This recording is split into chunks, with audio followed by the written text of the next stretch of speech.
Assalamualaikum warahmatullahi wabarakatuh. Alhamdulillahirabbil alamin wa binastain ala umurnya wajib. Wassalatu wassalamu ala asyrofil anbiya'i wal mursalin wa ala alihi washabihi ajmain. Assalatu wassalamu ala sayyidi ya Rasulullah usbiyadi kolati-lati adikti. Itu tempat nongkrong saya. Jadi ngopi, sarapan itu langsung mandang taman gitu. Ini di halaman belakang rumah saya. Alhamdulillah Allah banyak memberikan kebaikan ke saya sehingga punya rumah cukup luas, halaman depan belakang.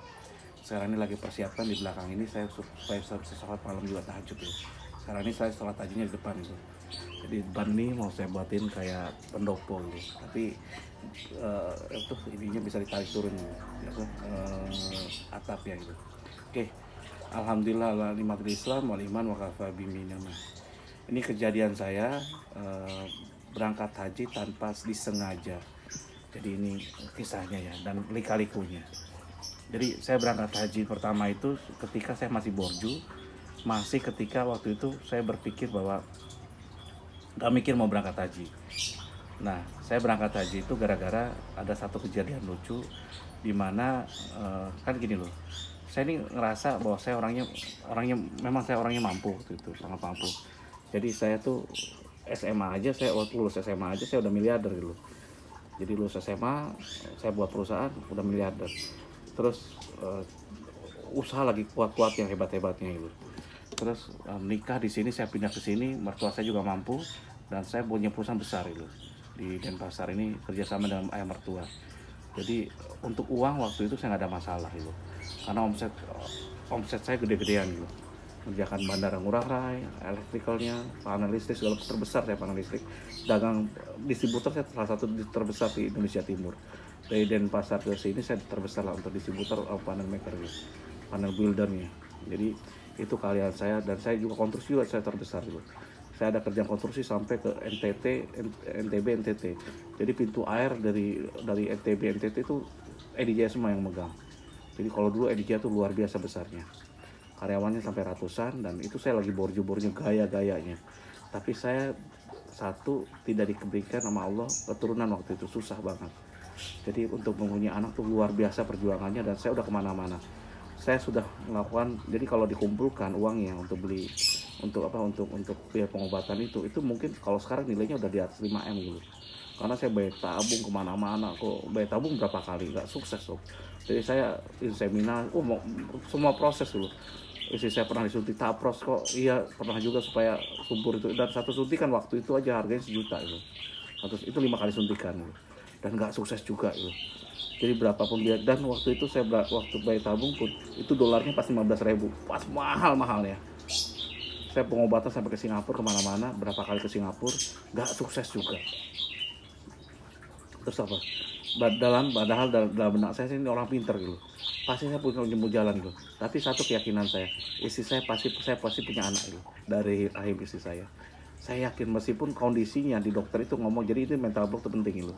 Jadi kadang-kadang banyak mental block yang ngomong ketika kita diyakinkan sama dokter susah punya keturunan, kita percaya akhirnya apa? Benar-benar kenyataan kita susah gitu. Tapi waktu itu saya melawan, itu kelebihan saya. Saya yakin saya punya kok gitu. Saya yakin saya punya kok. Saya yakin saya punya, padahal nggak mungkin Pak, susah Pak Ridwan, karena indung telurnya satu itu karena ada endometriosis saya itu ketutup, yang satu lagi itu ini apa tuh kecil gitu ininya. Terus salah satu sejarah kasihan saya, makanya saya kasihan dengan istri saya, luar biasa perjuangannya untuk punya anak.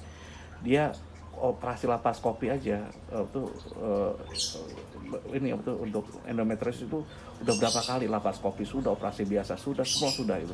Ternyata tumbuh lagi endometriosisnya. Karena darah mennya itu kan ketampung gitu. Setiap dia menstruasi tiap bulan ketampung, akhirnya besar gencet kemana-mana gitu. Nah itu dan itu kalau bisa hilang kata dokter ketika dia udah hamil gitu. Tapi kenyataannya nggak juga, udah hamil tetap aja masih ada endometriosis gede juga gitu. Katanya 90%-nya pasti hilang gitu setelah hamil. Jadi makanya dan ketika datang bulan pasti marah-marah itu saya, emosinya tinggi, stresnya tinggi karena sakit, benar-benar sakit sampai pernah pingsan katanya, dia beberapa kali pingsan waktu sekolah dia. Nah itu dia penderitaannya. Dan itu saya sangat salut dengan istri saya, karena apa? Kan yang obat-obat perempuan bukan saya, operasi. Kalau saya jelek ya saya segini sob. Saya tuh kalau kata dokter, Pak ini harus dioperasi gitu, saya nggak ngasih waktu istri saya mikir gitu. Karena kalau dia mikir, itu kalau ngomong sebulan depan dia mau dioperasi, itu bulan depan juga dia kan sebulan juga mikir gitu. Saya tahu psikologis. Oke, kapan siapnya? Langsung saya tanya gitu, double gak coba. Wah, itu saya marah-marah, gak peduli saya. Jadi kalau dokter ngomong, Pak ini kayaknya harus operasi Pak endometriosisnya, saya langsung jawab spontan, kapan operasinya dok? Gitu. Ya udah selesai. Karena saya waktu itu baru juga mikir duit itu ada terus itu. Termasuk ketika dibawa ke Singapura. Saya pernah pengobatan operasi endometriosis di Singapura, itu mertua saya ngamuknya luar biasa itu. Hanya saya beli tiket dia. Jadi intinya gitu. Jadi pas operasi itu saya bilang gini, saya tuh operasi aja berapa kali operasi ya di rumah sakit Mulia Kemuliaan apa yang di Surabaya itu, dengan profesor dokternya tuh hebat tuh, dokter apa ya, Oki Hinting gitu. Pernah, dan itu gagal. Oki Hinting, pokoknya dokter hebat semua. Jadi pernah satu dokter saya di daerah Jakarta itu nunggunya 3 bulan Sob. Jadi kalau mau periksa ke dia 3 bulan, waduh susahnya luar biasa. Dia penderita nggak punya anak tuh luar biasa. Saya jangan ke dokter. Nah ini yang di Singapura lucu lagi praktik. Saat kata orang Singapura, dokter di rumah sakit mau sampai ke operasi, saya bilang langsung. Tapi saya pintar juga, saya nggak mau nggak mau kalah set dulu. Saya langsung beliin tiket mertua saya gitu. Jadi saya tiket mertua waktu itu masih nggak ada penerbangan murah, mahal semua. Cathay Pacific ya, KLM atau Cathay Pacific ke Singapura itu. Ya udah gitu. Istri saya sampai ngomong ini, kalau dulu kok Mas kalau jalan-jalan kok ini terus bagus terus pesawatnya, sekarang kok yang pas-pasan yang low cost carrier gitu. kalau nggak RS ya Live Air gitu.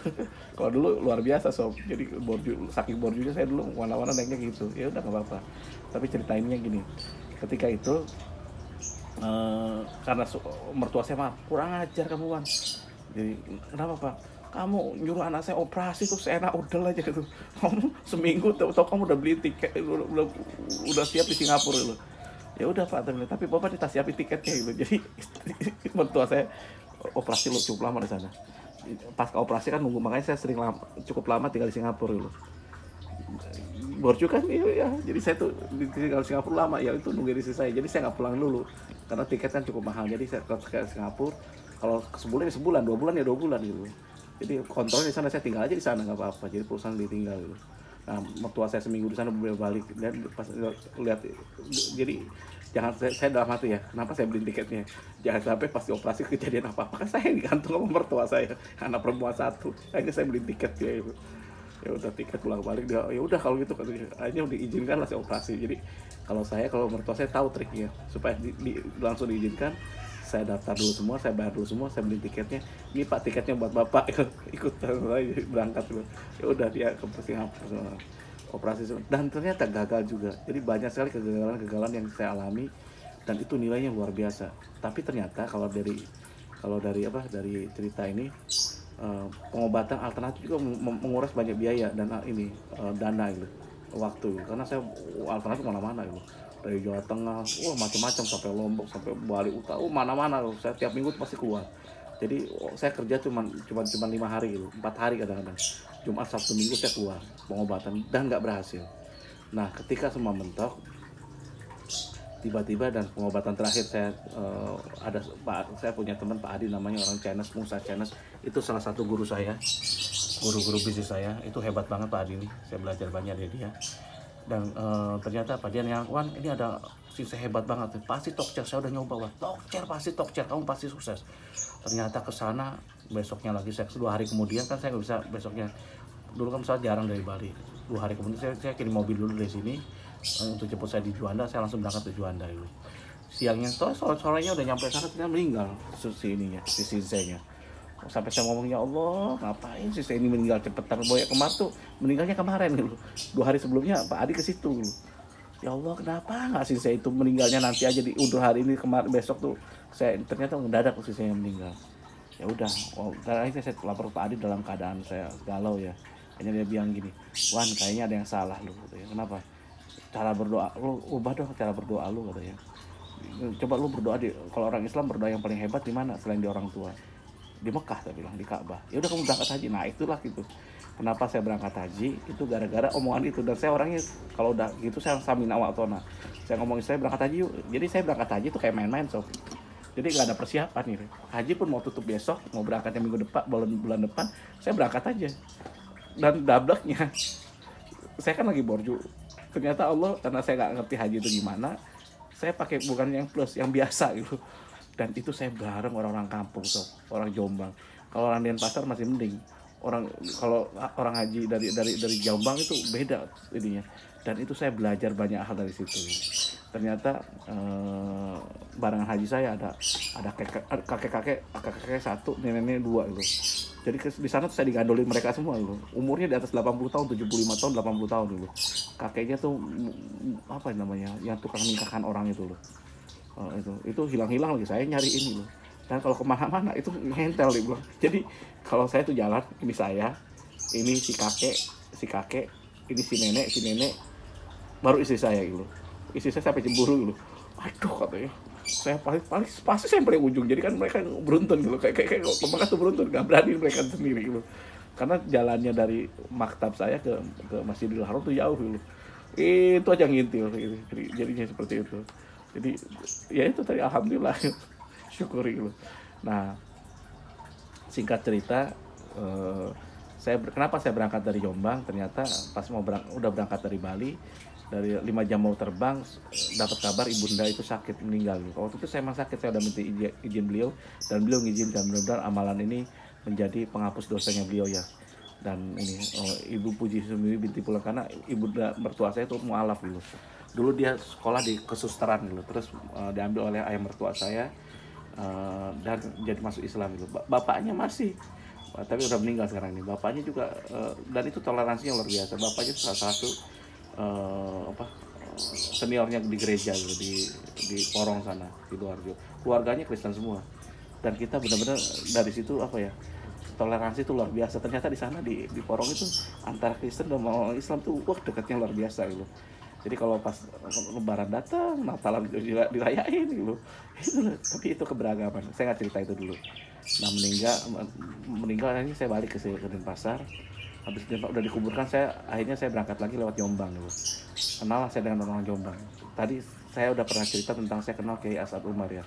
Sekarang saya mau cerita tentang kesederhanaan orang-orang di Jombang tadi. Ternyata pas saya kan kenal dengan gini loh. Saya kan di sana bukan ketua argu gitu. Yang ketua argunya itu, mohon maaf ya, SMP aja nggak tamat, seorang petani gitu. Nah, pas ini ceritanya, pas pembagian kunci maktab, saya kan orangnya diam aja. Pas pembagian kunci maktab, saya tanya dia, orang kan rebutan tuh kuncinya, langsung habis tuh. Ternyata, Bapak kenapa nggak jalan gitu? Kan dia ketua argu kan. Saya nggak mungkin saya yang maju kan, meskipun saya diam, karena kan saya itu pendatang gitu, titipan gitu. Ada orang meninggal, saya masuk gitu. Pak, kenapa sih Pak nggak maju, nggak nyari kunci? Nggak, biar pasti diurus kok sama ketua rombongannya katanya. Akhirnya nungguin, ternyata apa? Orang lain dapat untuk hotel yang paling bagus, yang di ini hotelnya, yang nomor saya terakhirnya dapat juga hotel yang paling jelek, udah gitu nggak ada liftnya, lantai 3, udah gitu tua hotelnya, mau tinggal dirubuhin gitu. Ya Allah ya Rabbi, satu-satunya regu yang ada di hotel itu cuma saya doang gitu. Aduh. Alhamdulillah, akhirnya apa dulu? Saya dulu sopnya, saya nggak tahu ya, berangkat haji itu dulu sampai bawa beras berapa kilo, isi saya berapa kilo, beratnya luar biasa itu. Saya kuat sob, ngangkat sampai lantai 3 itu pakai tangan sendiri itu. Nah, dan di sana ternyata orang sana bener-bener hematnya luar biasa. Jadi dia tuh masak bener-bener, terus uang ini cerita ininya ya, uang uang living costnya dipakai untuk beli motor dipulang gitu ya.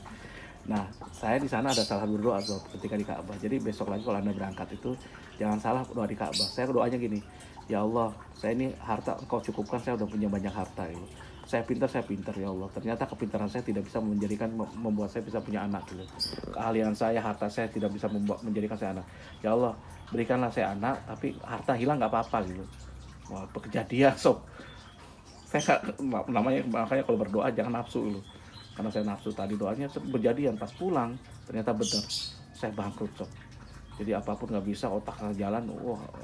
Tapi alhamdulillah saya punya anak gitu. Demikian ceritanya. Wabillahi taufiq wal hidayah. Wassalamualaikum warahmatullahi wabarakatuh.